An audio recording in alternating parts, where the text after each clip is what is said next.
सुन एगो मेहरारू का कहती है का कहतिया कि जब बलमा बेदर्दी अरे बाहरा तो गुल गुल बिछाना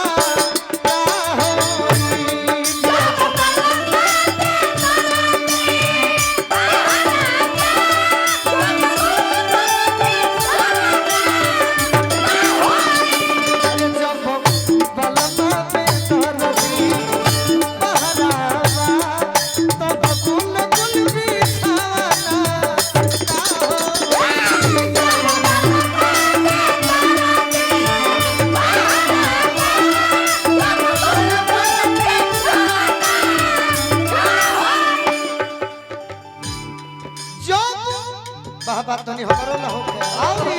औरी जब बलमा बेदर्दी बहरावा तो गुल गुल बिछावना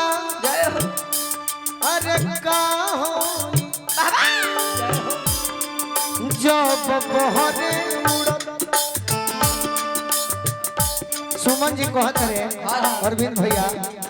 बाकी इनकर एक्टिंग अजबे हमारे कर ही नहीं जब बहरे उड़त गुल छहरावा जब बहरे उड़त गुल छहरावा तब और कितब फूलल फूलाना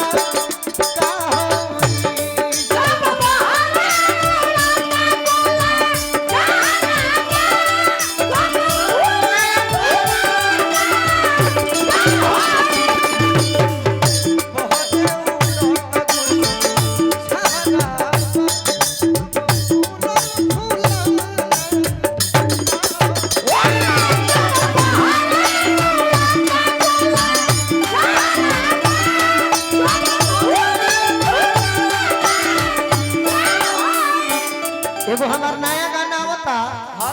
जैसे सनी देओल जी के फिल्म आइल है गदर 2 एगो कौन जाने कौन फिल्म रहे नागिन वाला तो घरी हो सीडी वाला जमाना रहे तो एगो गीत रहे कि कैसे दो सावन आया निगाहें साजन का घर जो भी हो निगाहें सावन आया बादल छाए बुलबुल चहके फूल खिले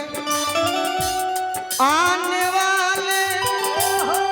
सब आए हैं तो हमें करे पर कहानी अपना सोनू सिंह समदिल भैया से कि कुछ भोजपुरी लिखी तो हमारे को गाना आवता दशहरा बीती नो तो भैया सुनब सब लोभ सब में लइका लोग के नाम झूठो बदनाम बाटे एगो से जे कर मन ना भरे एगो से जे कर मन ना भरे उके हो लइकियो करे नाम बाटे लइकियो करे नाम बाटे जब बलमा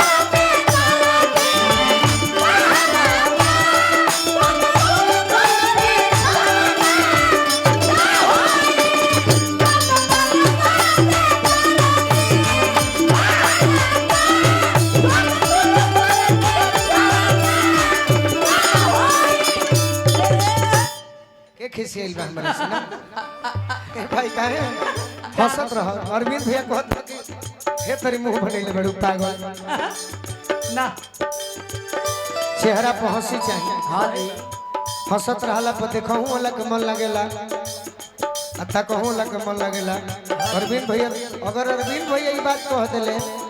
तो जानत नहीं के रखी खिसियल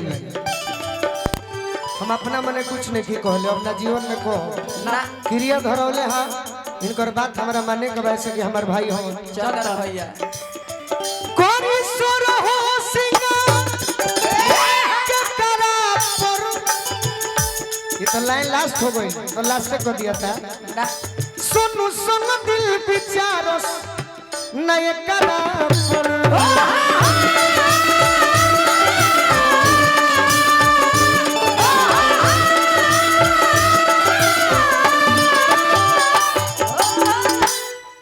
अध्यक्ष जी कुछ न दे। हाँ जी अध्यक्ष जी सुमन जी दे दी। बहुत बहुत आशीर्वाद देनी। और सुमन जी हमारे जीवन भर में भैया के छोड़ब मत। रौरा सब छोड़े के नहीं रौरा सब भी अरविंद भैया मने अगर गोलू राजा के रुआ सम्मानत नहीं तो अरविंद भैया हमने के तो अब का कहीं शब्द नहीं कही झूठ सच हो जाई। कुछ बढ़ा के कहा तो बनावटी हुई। हाँ जी आ जेकरा खातिर शब्द नहीं खे उ जानी जे कितना कीमती बा। सही बात। कोरी सुर हो सिंगार के करा पर सोनू संग दिल विचार नय करा जब गोलू बुझाते ना जब गोलू बुझाते ना तहरा कि जब गोलू बुझाते ना अरे तहरा खत्म कर दिया कि तब बुझा के बुझाना कहो